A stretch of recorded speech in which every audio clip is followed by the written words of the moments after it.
বলেন মান লাজিমাল ইস্তিগফার, যে সব সময় ইস্তিগফারের সাথে লেগে থাকে তার 5টা সওয়াব। এক নম্বরে জাআলাল্লাহু লাহু মিন কুল্লি দিকিন মাখরাজা, বিপদে পড়লে উদ্ধার করবে কে?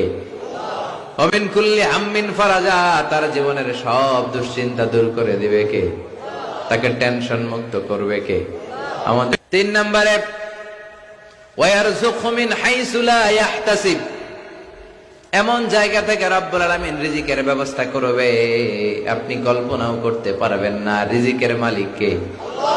আমাদের খাবারের ব্যবস্থা করে কে? এই যে আমরা পানি খাই, পানির ব্যবস্থা করে কে?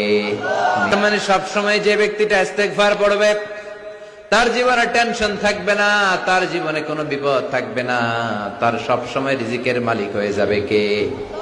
4 নম্বরে আল্লাহর কোনো আযাব তার উপর আসবে না, আল্লাহর কোনো আযাব তার উপর পতিত হবে